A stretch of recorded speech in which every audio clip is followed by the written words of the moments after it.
Power sharing fight ಮಧ್ಯೆ CM Siddaramaiah 2026-27ನೇ ಸಾಲಿನ budget ಮಂಡನೆಗೆ ಕ್ಷಣಗಣನೆ ಆರಂಭ ಆಗಿದೆ. ಈಗಾಗಲೇ ರಾಜ್ಯದಲ್ಲಿ ಅತಿ ಹೆಚ್ಚು ಬಜೆಟ್ ಮಂಡಿಸಿರುವ ದಾಖಲೆ ಬರೆದಿರತಕ್ಕಂಥ ಸಿದ್ದರಾಮಯ್ಯನವರು ಮಾರ್ಚ್ 6 ಶುಕ್ರವಾರದಂದು ದಾಖಲೆ 17ನೇ ಬಜೆಟ್ ಮಂಡಿಸಿದ್ದಾರೆ.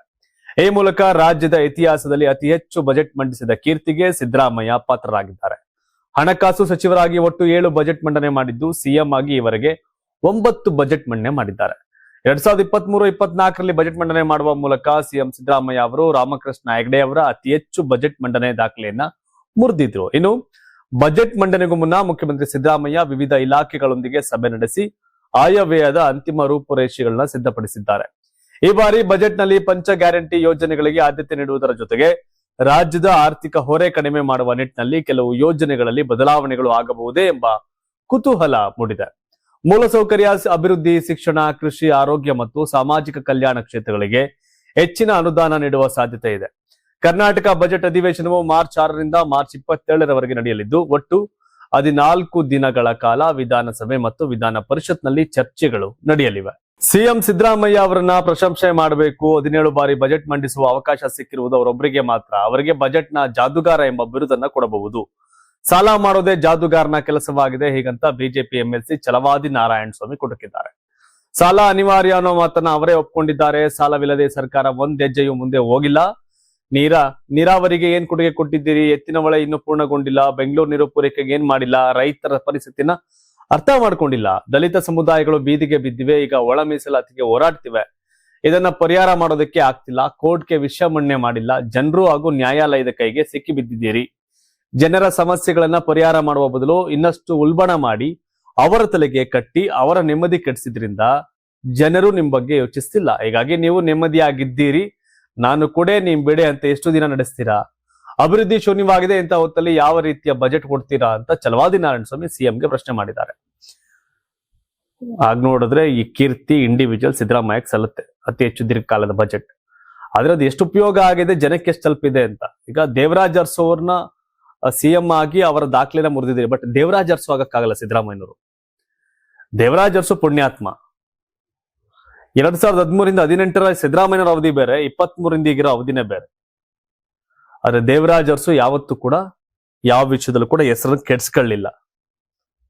ಹಾಗಾಗಿ ಛಲವಾದಿ ನಾರಾಯಣಸ್ವಾಮಿ ಮಾತಾಡ್ತಾರೆ, ಈ ಬಿಜೆಪಿ ಈ ತರ ಸಾಧನೆ ಮಾಡಿದವರು ಯಾರು ಇಲ್ಲ. ಹಾಗಾಗಿ ಸಿದ್ದರಾಮಯ್ಯ ಸಾಧನೆ ಈ ತರ ಟೀಕೆ ಮಾಡ್ತಾರೆ. ಅದು ಆ ಕಡೆಗಿರ್ಲಿ. ಇನ್ನು ಈ ಬಾರಿಯೂ ಮುಖ್ಯಮಂತ್ರಿ ಸಿದ್ದರಾಮಯ್ಯ 1.15 ಲಕ್ಷ ಕೋಟಿ ರು ಸಾಲ ಮಾಡಿ ಬಜೆಟ್ ಮಂಡಿಸಲಿದ್ದಾರೆ. ಜನರ ಮೇಲೆ ತೆರಿಗೆಗಳ ಹೊರೆ ಹಾಕುವುದು ಖಚಿತ ಎಂದು ಪ್ರತಿಪಕ್ಷ ನಾಯಕ ಆರ್ ಅಶೋಕ್ ಟೀಕಿಸಿದ್ದಾರೆ. ಸಿದ್ದರಾಮಯ್ಯ ಎಂದೇ ತೆರಿಗೆ ಏರುವ ರಾಮಯ್ಯ ಆಗಿದ್ದಾರೆ. ಈ ಬಾರಿಯ ಕೇಂದ್ರ ಬಜೆಟ್ ನಲ್ಲಿ ಸಚಿವೆ ನಿರ್ಮಲಾ ಸೀತಾರಾಮನ್ ತೆರಿಗೆಗಳ ಹೊರೆಯನ್ನ ಕಡಿಮೆ ಮಾಡಿದ್ದಾರೆ. ಆದ್ರೆ ಸಿಎಂ ಸಿದ್ದರಾಮಯ್ಯ ತಿಂಗಳಿಗೆ 4ರಂತೆ ತೆರಿಗೆ ಹಾಕ್ತಾರೆ. ಈಗಾಗಲೇ 36 ತೆರಿಗೆಗಳನ್ನ ಜನರ ಮೇಲೆ ಹೇರಿದ್ದಾರೆ. ಚುನಾವಣೆಗೆ ಮುನ್ನ ಜನರ ಮೇಲೆ ಹೊರೆ ಹಾಕುವುದೇ ಗ್ಯಾರಂಟಿ ತರ್ತೇವೆ ಅಂತ ಭರವಸೆ ನೀಡಿ ಈಗ ತೆರಿಗೆಗಳ ಹೊರೆ ಏರ್ತಿದ್ದಾರೆ. ಸಿದ್ದರಾಮಯ್ಯನವರ ಅವಧಿ ಮುಗಿಯುವ ವೇಳೆಗೆ ಒಟ್ಟು ಸಾಲ 8 ಲಕ್ಷ ಕೋಟಿ ರು ಮೀರಲಿದೆ. ಇದರಿಂದ ಆರ್ಥಿಕ ಶಿಸ್ತು ಮೀರಿ ಹೋಗುತ್ತದೆ. ಇದು ಅವರ ಕಣ್ಕಟ್ ವಿದ್ಯೆ. ಸಾಲ ಮಾಡಿ ಸರ್ಕಾರ ನಡೆಸಲು ಇವರೇ ಬೇಕಿಲ್ಲ. ರಾಜ್ಯದ ಆರ್ಥಿಕ ಪರಿಸ್ಥಿತಿ ಸುಧಾರಣೆ ಆಗಲಿದೆ ಎಂದು ಜನ ಅಂದ್ಕೊಂಡಿದ್ರು. ಸಂಪೂರ್ಣ ಸುಳ್ಳಾಗಿದೆ. ಮುಖ್ಯಮಂತ್ರಿ ಹುದ್ದೆಗಾಗಿ ಕಚ್ಚಾಟ ನಡೀತಾ ಇದೆ. ಇಂತಹ ಸ್ಥಿತಿಯಲ್ಲಿ ಮಂಡಿಸುವ ಬಜೆಟ್ ನಲ್ಲಿ ಪ್ರಧಾನಿ ನರೇಂದ್ರ ಮೋದಿ ಅವರನ್ನ ಟೀಕಿಸುವ ಅಂಶಗಳಿರುತ್ತವೆ. ಕೇವಲ ಅಭಿಪ್ರಾಯ ಸಂಗ್ರಹಣೆ ಎಂಬುದನ್ನೇ ಸಾಧನೆಯಾಗಿ ಈ ಬಜೆಟ್ ನಲ್ಲಿ ತೋರಿಸ್ತಾರೆ ಅಂತ ಆರ್ ಅಶೋಕ್ ವಾಗ್ದಾಳಿ ನಡೆಸಿದ್ದಾರೆ. ಅಶೋಕ್ ಯಾವ ಬಜೆಟ್ ಮಂಡಿಸವ್ರೆ? ಇಷ್ಟೆಲ್ಲ ಮಾತಾಡ್ತಾರಲ್ಲ, ಯಾವ ಬಜೆಟ್ ಮಂಡಿಸವ್ರೆ? ಯಾವುದು ಇಲ್ಲ. ಆದರೆ ಇವ್ರು ಸಾಲ ಮಾಡದೆ ಸರ್ಕಾರ ನಡೆಸೋದು ಹೆಂಗೆ ಅಂತ ಹೇಳ್ಕೊಡ್ಬೇಕು.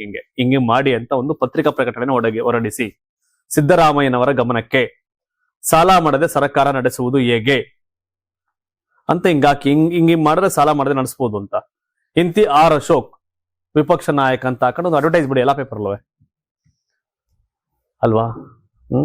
ಟೀಕೆ ಮಾಡ್ತೀರಿ, ಸರಿ ಮಾಡೋದು ಹೆಂಗೆ ಅಂತ ಹೇಳೋದಿಲ್ಲ. Karnataka TV leader awards 2025 best ಯುವ ನಾಯಕ ನಾಮಿನೇಷನ್ ಬೆಂಗಳೂರು ವಿಭಾಗ. ನಲಪಾಡ್ ರಾಜ್ಯ ಕಾಂಗ್ರೆಸ್ ಯುವ ನಾಯಕ ರಕ್ಷಾ ರಾಮಯ್ಯ, ರಾಜ್ಯ ಕಾಂಗ್ರೆಸ್ ಯುವ ನಾಯಕ ಮಂಜುನಾಥ್ ಗೌಡ, ಯೂತ್ ಕಾಂಗ್ರೆಸ್ ರಾಜ್ಯಾಧ್ಯಕ್ಷ ರಘುವೀರ್ ಗೌಡ, ಕಾಂಗ್ರೆಸ್ ಯುವ ನಾಯಕ ರಾಜಾಜಿನಗರ ಚಂದನ್ ದೊರೆ, ರಾಜ್ಯಾಧ್ಯಕ್ಷ ಜೆಡಿಎಸ್ ಸಾಮಾಜಿಕ ಜಾಲತಾಣ ಪ್ರಮೋದ್ ಶ್ರೀನಿವಾಸ್, ಪದ್ಮನಾಭನಗರ ಕಾಂಗ್ರೆಸ್ ಯುವ ನಾಯಕ ಜಗದೀಶ್ ಆರ್ ಚಂದ್ರ, ಬಿಜೆಪಿ ಯುವ ನಾಯಕ ಬೆಂಗಳೂರು ಸಂಜಯ್ ಗೌಡ, ಕಾಂಗ್ರೆಸ್ ನಾಯಕ ಪದ್ಮನಾಭನಗರ ಅಲೋಕ್ ವಿಶ್ವನಾಥ್, ಬಿಜೆಪಿ ಯುವ ನಾಯಕ ಆರ್ವಿ ಯುವರಾಜ್, ಕಾಂಗ್ರೆಸ್ ಯುವ ನಾಯಕ ಚಿಕ್ಕಪೇಟೆ ಎಂಟಿಬಿ ರಾಜೇಶ್, ಬಿಜೆಪಿ ಯುವ ನಾಯಕ ಸಂದೀಪ್ ರವಿ ಬಿಜೆಪಿ ಯುವ ನಾಯಕ. ಕರ್ನಾಟಕ ಟಿವಿ ವಾಟ್ಸ್ಆಪ್ ಚಾನೆಲ್ ಮೂಲಕ ವೋಟ್ ಮಾಡಿ ಹಾಗೂ ಇವರಲ್ಲಿ ಬೆಸ್ಟ್ ನಾಯಕ ಯಾರು ಕಮೆಂಟ್ ಮಾಡಿ. ನೀವು ಸಣ್ಣ ಆಗ್ಬೇಕಲ್ವಾ? ಅದು ಒಂದು ಉತ್ತಮ ಆಹಾರದಿಂದ ಸಣ್ಣ ಆಗ್ಬೇಕಲ್ವಾ? ಪ್ರತಿದಿನ ನಮ್ಮ ಜೀನಿ ಸ್ಲಿಮ್ ನ ಯೂಸ್ ಮಾಡಿ ಯಾವುದೇ ಸೈಡ್ ಎಫೆಕ್ಟ್ ಇಲ್ದಂಗೆ ನೀವು ಸಣ್ಣ ಆಗ್ತೀರಾ.